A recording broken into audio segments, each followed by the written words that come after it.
தஞ்சை மாவட்டம் பேராவூர் அணியில் சுமார் 5 கோடி ரூபாய் மதிப்பீட்டில் கட்டப்பட்டு வரும் புதிய அரசு மருத்துவமனை கட்டிடப் பணிகளை பேராவூர் அணி சட்டமன்ற உறுப்பினர் அசோக் குமார் பார்வையிட்டு மருத்துவர்களிடம் ஆலோசனையில் ஈடுபட்டார். இதுகுறித்து சட்டமன்ற உறுப்பினர் அசோக் குமாரிடம் நமது செய்தியாளர் நலீம் நடத்திய கலந்துரையாடலை தற்பொழுது பார்க்கலாம். நாம் நிற்கக்கூடிய பகுதி தஞ்சாவூர் மாவட்டம் பேராவூரணி அரசு மருத்துவமனை நிற்கிறோம். இந்த பகுதியில் பேராவூரணி சட்டமன்ற உறுப்பினர் இந்த பகுதி மக்கள் நீண்ட நாள் கோரிக்கையை ஏற்று, அதாவது சுமார் 5 கோடி ரூபாய் மதிப்பில் புதிய கட்டிடம் அரசு மனை கட்டிடம் கட்டப்பட்டு வருகிறது. இந்த பகுதியை பேராவூரணி சட்டமன்ற உறுப்பினர் நேரில் சென்று இந்த பகுதியை ஆர்வசிட்டார். சார் வணக்கம். இந்த பகுதியில் கிட்டத்தட்ட ஒரு 5 கோடி ரூபாய் மதிப்பில் கட்டடம் கட்டிட்டு இருக்கீங்க. இந்த மாதிரி வேற என்னென்ன மாதிரி விசேஷங்களும் அந்த கட்டடத்துக்கு வேற என்ன மாதிரி? அரசினர் மருத்துவமனை 1979 எம்ஆர் கோவிந்தன் அவர்கள் அமைச்சராக இருக்கும் போது, இது சட்டமன்ற உறுப்பினராக இருக்கும்போது இது திறக்கப்பட்டது.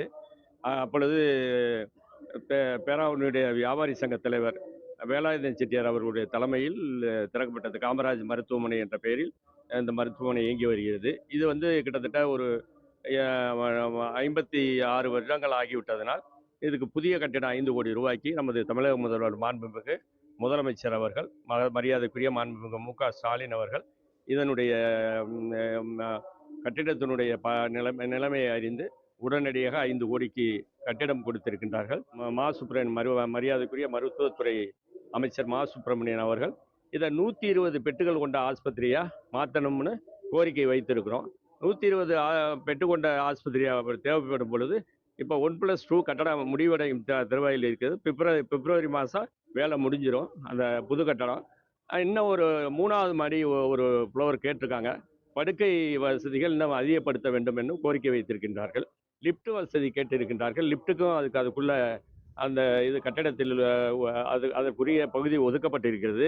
எனவே லிப்ட்டு, அந்த எக்யூப்மெண்ட்டு, அதாவது சிசிடி ஸ்கேன் வசதி மற்றும் இங்கே நமது நீரிழிவு நோயில் பாதிக்கப்பட்டவர்களுக்கு இங்கேயே அவர்களுக்கு டயாலிஸ் செய்வதற்கும் இங்கேயே அவர்கள் அந்த கருவிகள் தேவைப்படுகிறது என்று தெரிவித்திருக்கின்றார்கள்.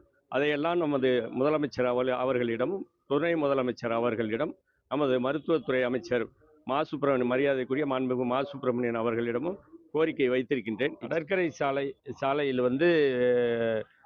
இப்போ அதிக போக்குவரத்து இருக்கின்றது. விபத்துகள் அதிகமாக நடைபெறுவது உண்மைதான்.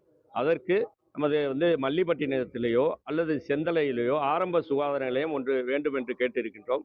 நிச்சயமாக நமது அந்த துறை அமைச்சர் அவர்கள் அந்த ஆரம்ப சுகாதார நிலையம் தருகின்றேன் என்று தெரிவித்திருக்கின்றார்கள். பேராவூரணி பகுதி மக்களின் நீண்ட நாள் கோரிக்கை. இந்த பகுதியில் அரசு, அதாவது புதிதாக அரசு மருத்துவமனை கட்டிட வேண்டும் என்ற அந்த கோரிக்கை ஏற்று பேராவூரணி சட்டமன்ற உறுப்பினர் சுமார் 5 கோடி ரூபாய் நிதி ஒதுக்கி புது கட்டிட பணிகள் நடைபெற்று வருகிறது. இந்த கட்டிடத்தை பார்வையிட்டு இங்கு உள்ள மருத்துவர்கள் போன்றவர்களை ஆலோசனை செய்து வருகின்றனர்.